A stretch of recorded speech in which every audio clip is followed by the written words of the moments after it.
Assalamualaikum warahmatullahi wabarakatuh. Waalaikumsalam warahmatullahi wabarakatuh. Selamat pagi anak-anak. Selamat pagi Ibu. Bagaimana kabarnya hari ini? Sehat semua? Alhamdulillah. Luar biasa.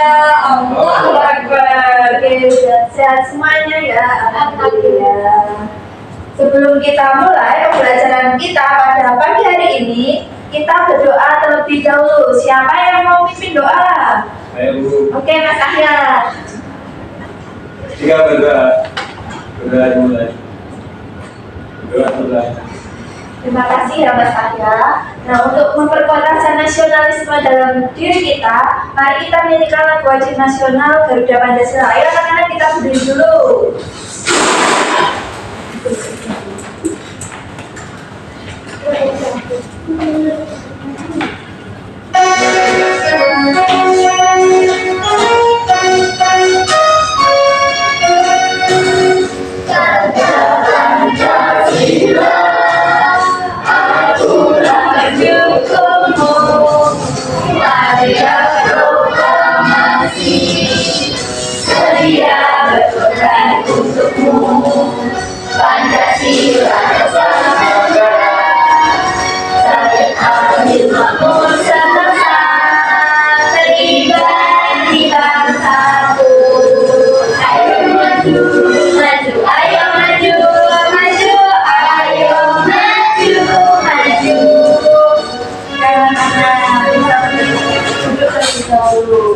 Oke, di sini Ibu Asa ada kehadiran. Yang pertama Mbak Rizda, hadir. Mbak Eni, hadir. Mbak Rani, hadir. Oke, hadir semua ya anak-anak. Hadir. Oke, Ibu mau tanya nih, anak-anak, tadi pagi sebelum berangkat ke sekolah, siapa yang membantu orang tuanya? Saya. Membantu apa? Menyiram, mencuci piring, dan cuci kucing. Cuci kucing, kamu mandikan kucing ya? Nah, sekarang Ibu punya gambar nih. Coba kalian lihat kira-kira apa ya yang dilakukan anak tersebut? Membersihkan kelas. Piket. Nah, kira-kira membersihkan kelas atau piket itu termasuk hak atau kewajiban ya?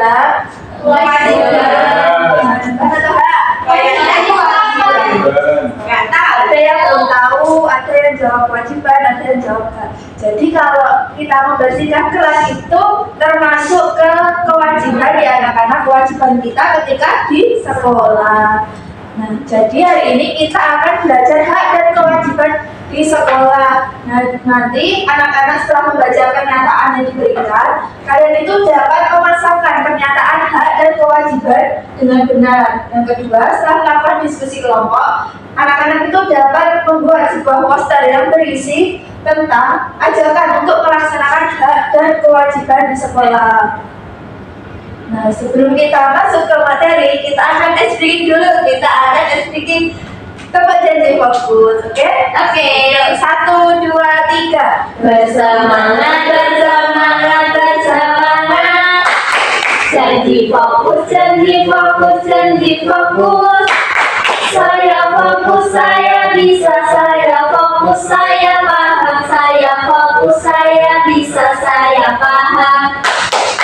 Oke, udah pada semangat nih. Nah, sekarang kita akan melihat tayangan video dulu. Diperhatikan ya. Hai anak-anak, selamat pagi.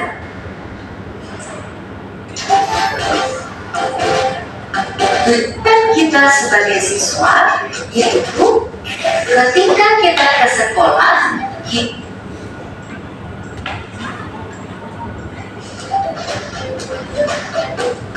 selain itu kita juga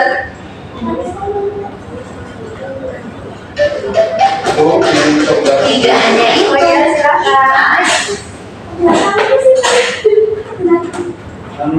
Kamar mandi maksudnya. Oke, tadi kalian sudah melihat tayangan video. Nah, kira-kira apa sih itu hak? Ada yang tahu nggak? Tadi kan udah lihat video. Ayo, yang kita terima. Oke, kita buktikan ya.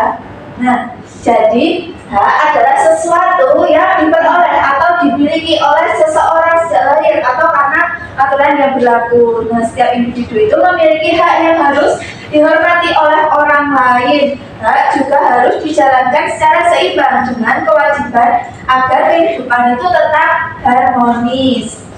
Yang kedua, apa itu kewajiban? Tahu nggak? Yang harus dilakukan. Nah, benar ya, kewajiban itu adalah sesuatu yang harus dilakukan oleh seseorang dengan penuh tanggung jawab. Pelaksanaan kewajiban dengan baik akan membantu seseorang itu mendapatkan haknya secara adil dan menciptakan lingkungan yang harmonis. Nah, singkatnya hak itu segala sesuatu yang layak dan pantas diterima atau dimiliki, sedangkan kewajiban itu segala sesuatu yang harus dikerjakan dengan penuh tanggung jawab. Sini ada hak seorang anak sebagai warga sekolah. Siapa yang mau baca? Saya Oke, Mbak April. yang pertama mendapatkan pelajaran dan ilmu dari guru, yang menjalankan ibadah sesuai agama yang dianutnya, mendapatkan perhatian dan kasih sayang dari guru, mendapatkan perlindungan dari guru dan sekolah, mendapatkan lingkungan sekolah yang indah dan asri, ruang belajar yang aman dan nyaman, berpendapat, menyampaikan usulan kepada guru, menggunakan atau mendapatkan fasilitas di sekolah seperti ruang kelas, ruang perpustakaan, laboratorium, kantin, area bermain, dan sebagainya. Yaitu merupakan hak seorang anak sebagai warga sekolah. Selanjutnya ada kewajiban seorang anak sebagai warga sekolah. Yang pertama yaitu mentaati aturan dan tata tertib sekolah. Yang kedua, menghormati dan menghargai guru. Yang ketiga, bersikap sopan kepada semua warga sekolah. Yang keempat, menjaga kerukunan kepada sesama warga sekolah. Kelima, menjaga kerapian dan kebersihan ruang kelas. Yang keenam, rajin mengerjakan tugas dari guru. Yang ketujuh, menjaga kebersihan lingkungan sekolah. Yang kedelapan, mengikuti pelajaran dan kegiatan sekolah yang sudah ditentukan. Dan yang terakhir yaitu datang tepat waktu. Nah, hak dan kewajiban itu harus dilaksanakan secara seimbang ya anak-anak. Nah, sikap-sikap menjaga keseimbangan hak dan kewajiban itu seperti contohnya mendapatkan hak itu harus diimbangi dengan pelaksanaan kewajiban. Seperti contohnya itu menghormati hak orang lain. Nah, dengan mengutamakan kepentingan banyak orang daripada kepentingan pribadi atau diri sendiri. Nah, selanjutnya kita akan bermain papan hak dan kewajiban. Di sini sudah ada papan hak dan kewajiban. Nanti kalian ibu akan bagikan kartu. Nah, nanti di kartu ini sudah berisi pernyataan atau contoh dari hak atau kewajiban kita di sekolah. Nanti kalian maju satu-satu, kemudian kalian menempelkan ini maksudnya hak atau kewajiban. Apakah sudah dipahami anak-anak? Sudah. Boleh ibu bagi dulu ya.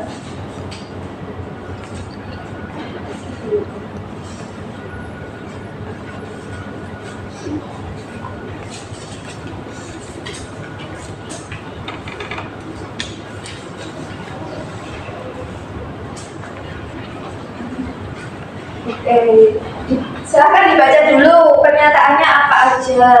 Kemudian kalau udah bisa maju satu-satu, ayo maju. Masuk hak atau kewajiban. Dibacakan ya Mbak Isna? Ya, menghormati dan menghargai guru. Maksudnya hak atau kewajiban? Kewajiban. Oke, betul. Aku Apa? berpendapat menyampaikan usulan kepada guru. Maksudnya hak atau kewajiban? Oke. Embel. Menjaga kebersihan lingkungan sekolah, kewajiban ibu. Oke. Menjaga kerukunan kepada sesama warga sekolah, kewajiban. Oke. Mendapatkan lingkungan sekolah yang indah dan asri, ruang belajar yang nyaman dan aman, itu hak. Oke, terima kasih. Betul. Ini mendapatkan pelajaran dan ilmu dari guru itu hak ibu. Oke, betul ya. Bersikap sopan kepada semua warga sekolah, kewajiban ibu. Oke.